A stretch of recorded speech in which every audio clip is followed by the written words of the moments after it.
What's up, guys? This is my third time recording this because on the second go through, I forgot to press record. So y'all can laugh at me for being stupid. So I'm going to try to, even though it's 4 in the morning and I'm pissing off my neighbors even more so, I'm going to try my darndest to get through this voiceover. So I'm going to jump right into it.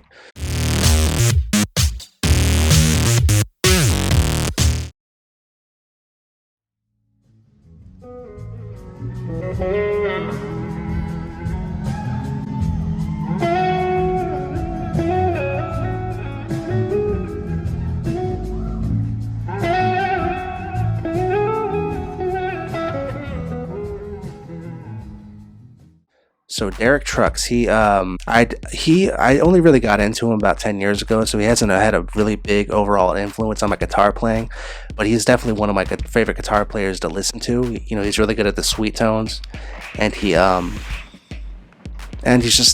so enjoyable to listen to because his sound is so sweet and it's so soulful, and apart from his guitar playing, he's a very soft-spoken person, so you can tell that he really chooses to express himself through his guitar playing. So, you know, I can kind of feel like a kindred spirit because in many ways I've found that it's been easier over the years to express myself musically as opposed to, you know, through communication or verbal communication, so I can definitely relate to that.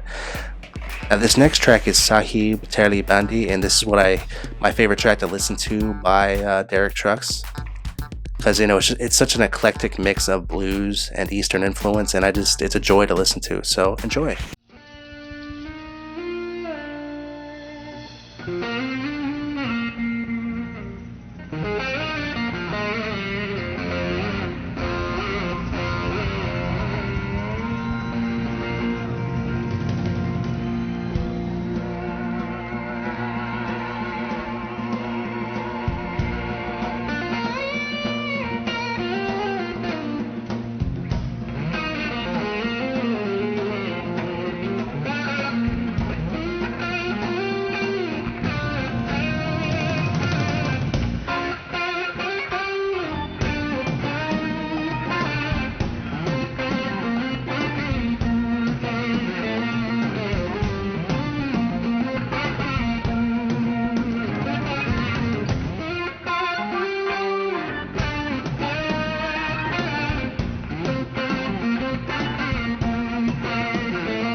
Number 4 is Eric Clapton, and I was kind of conflicted about where I was going to put him on my list because, you know, he's definitely been a big influence on me over the years, at least, especially whenever I first started, because with him, he grew as a guitarist throughout his career. When he started out, his guitar playing to a certain extent was kind of simple, so it was easier for me to kind of jump onto his style as a way of learning how to do it.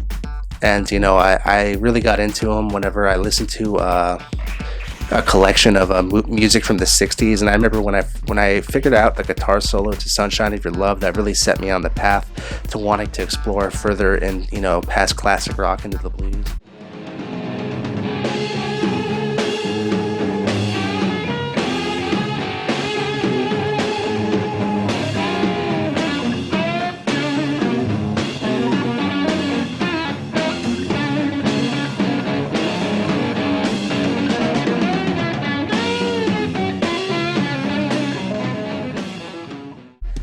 And, you know, the blues is really what's influenced my guitar playing to the greatest extent, and that's definitely in large part due to Eric Clapton. So, you know, I got to give him that credit.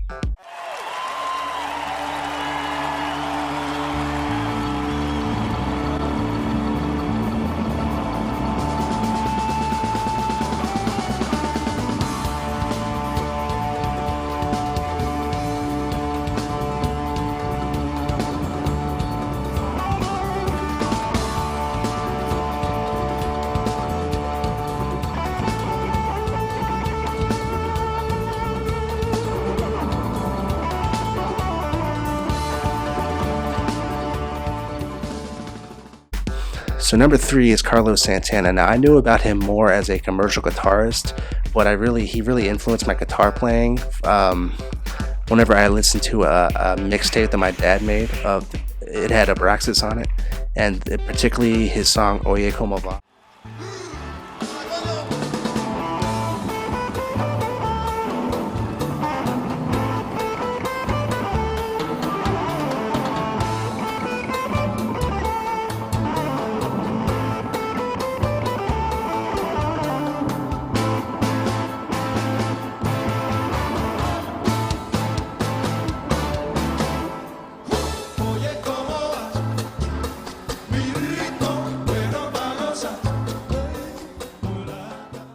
I've played that live before, and it was one of the songs that really showed me even further, past the blues into, more of the Latin influences, and, really that feel. And it's a great example of, that bridge between the two different styles.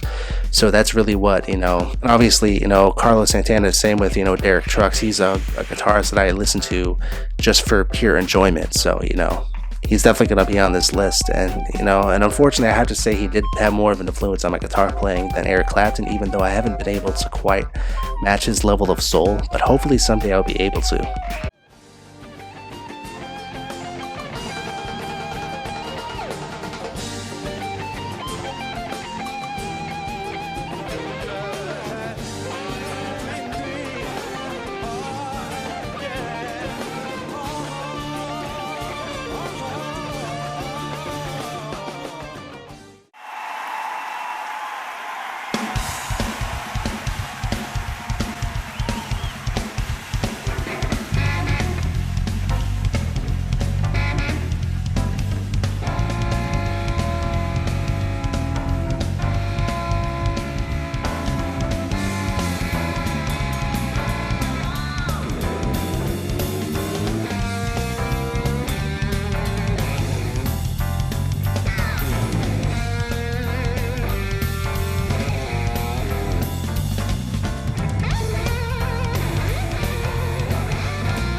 So number 2 is Jeff Beck. Now, I'm a little conflicted with him because there's been at points in time where I've said he's my favorite guitarist, and he's always kind of going back and forth between my person on the number 1 list. But over the years, I've had to kind of accept him as my number 2 because he's got probably one of the most interesting styles. I don't see anybody else that's really matched his use of harmonics and just visionary thinking, and his I consider him a very visual guitarist because I can tell. I wonder if he has synesthesia, because I think he intends for people to visualize his guitar parts.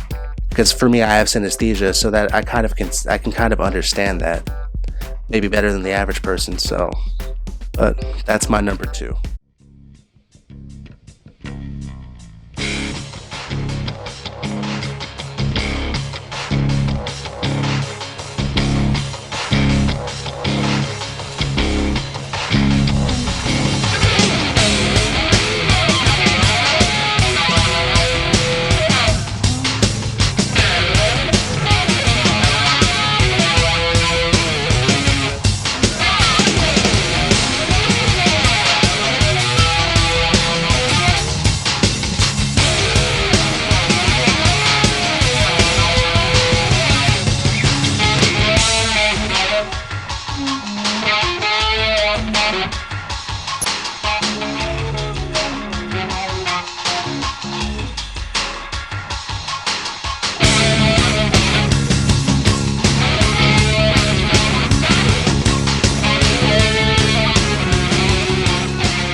So number one, it should be obvious because I named him as my favorite musician overall, and that's Jimi Hendrix. The intro to Voodoo Child is the reason I wanted to play guitar, and I spent all of my high school years trying to learn how to match that sound because I thought it was the coolest thing I'd ever heard. And obviously that's going to be a lifelong battle because I'm never going to be able to match the soul that he has. Just because he's the one and only Jimi Hendrix. So. And he's still the guitarist I go to if I'm trying to find some inspiration or just really, he's the guitarist I enjoy listening to the most, and that should be who would top my number one, favorite guitarist list. So that's it for this video. So as always, if you like my video, subscribe. If you like my music, buy it. And if you hate me, tell everybody. Out.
Pizza bonita.